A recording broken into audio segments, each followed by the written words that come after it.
we know in principle what an inverse matrix is. It's a matrix that when you multiply it by the original gives you an identity matrix on both sides. But how do you actually calculate one? Like if we have a matrix A and we want to calculate its inverse, how do you actually find this matrix? Notice that this is really the same as solving this equation, right? If we could solve this equation for this part right here, well then we would know what A inverse is. So how do we solve linear equations? We do have to be a little careful here because this is not, what we're solving for is not a vector, right? We're used to solving this kind of equation when there's a vector here and a vector there, but we have matrices here instead of vectors. But, so, it's maybe hard to see immediately how to proceed, but you would be justified in thinking, well, why don't we use row reduction? And the reason that we can use row reduction is because, remember, we've sort of interpreted row reduction as multiplying on the left by elementary matrices. Well, we can do that with this equation, right? We can multiply on the left by a matrix that does whatever the first row operation is for reducing A. So here what we're doing is reducing A to its reduced row echelon form.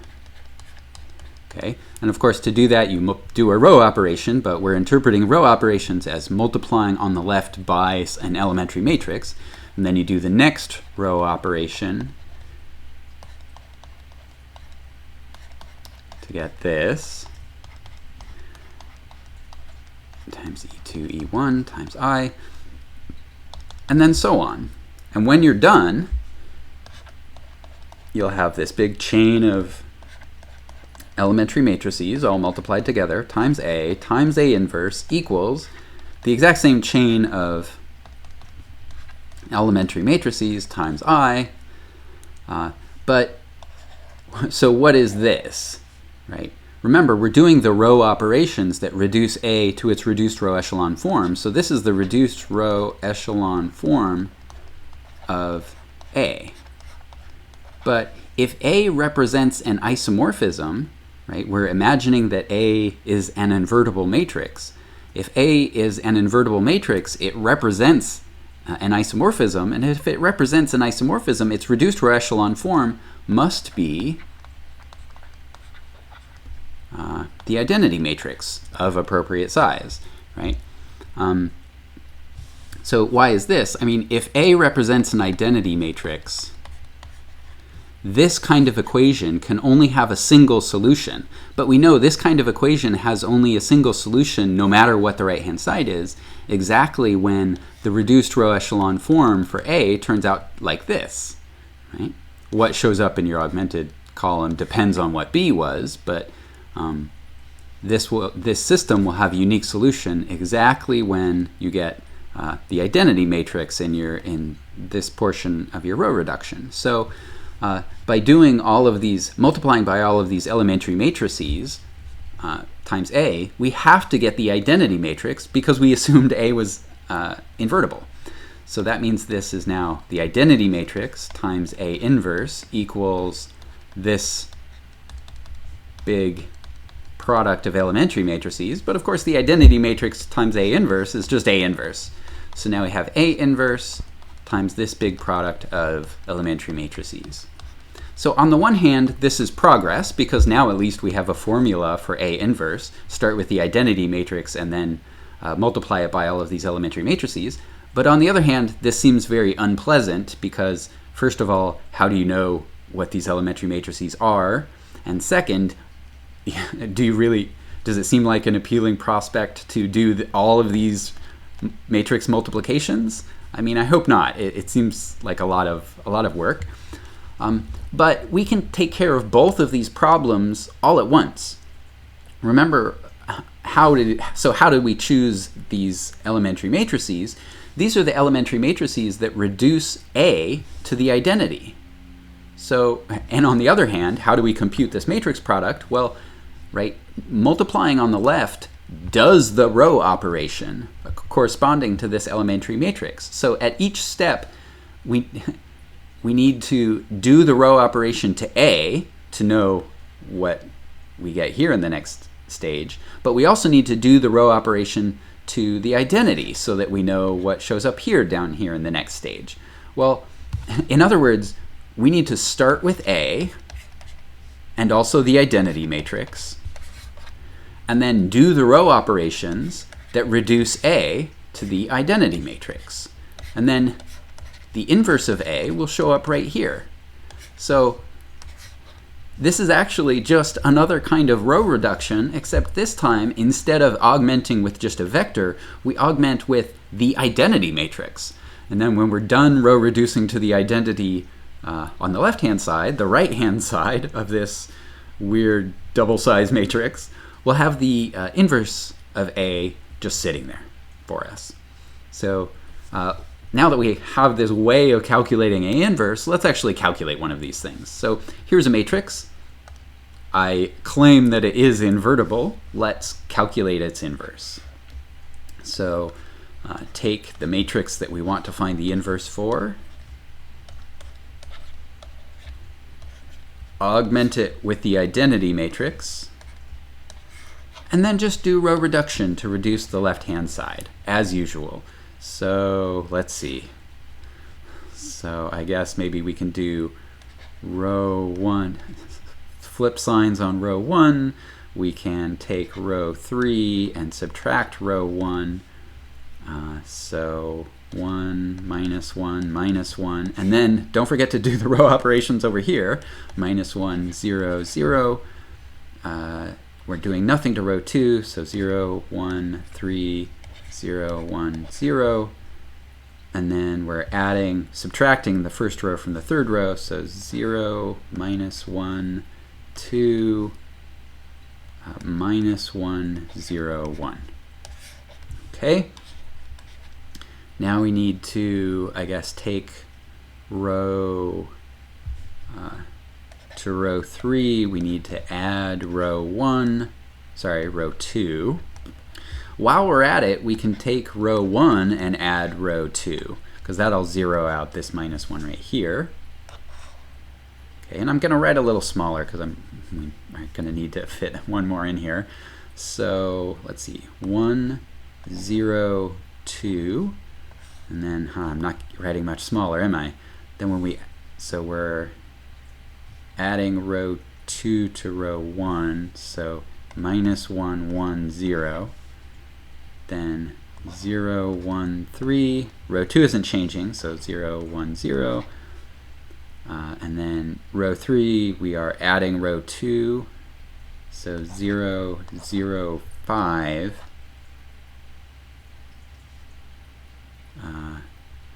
Minus 1, 1, 1.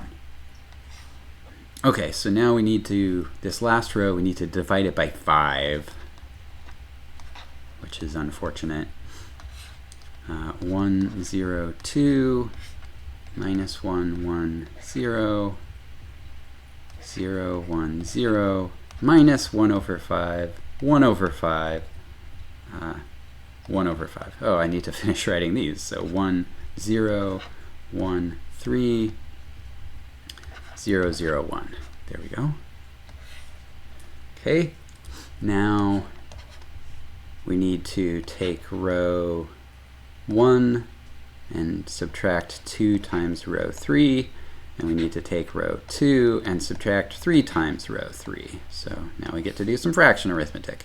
Now, after these operations, this left-hand piece is going to be the identity. So just to save space, I'm going to just write I here, because that's what we will get. But then in the augmented part, so we're doing row 1 minus 2 times row 2, so minus 1 plus 2/5 is minus 3/5. 1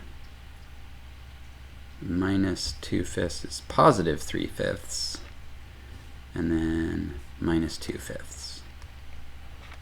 This is a 3. Okay, second row, we're subtracting 3 times the third row, so 3/5, 2/5, and minus 3/5. And then third row isn't changing. So minus 1/5, 1/5, 1/5. Okay, and I don't even have room to close my bracket here. All right, so this is supposed to be the inverse, right? Let's check. Let's check if it is the inverse. So we need to multiply by minus 3/5. You know what? We can make this arithmetic a lot easier if so every this is 1/5 times, right, minus 3, 3, minus 2, 3, 2, minus 3, minus 1, 1, 1. So to multiply this a by what we think is its inverse, let's multiply by 1/5 times minus 3, 3, minus 2, 3, 2, minus 3, minus 1, 1, 1. And we know that when we have a scalar product mixed in with some vector products, we can move the scalar to the front. So move that scalar to the front. And now this matrix multiplication is integers, which is going to be easier. So working down the first column, first row, plus 3 plus another 3 is 6, minus 1 is 5. Which is what we wanted, because remember at the end we have to multiply this matrix by 1/5, so it'll be 5/5, which is the one we were expecting, because remember we're expecting to get the identity matrix over here. Going down to the next row, 0, plus 3, minus 3, that's 0. Plus 3, 0, minus 3, that's 0.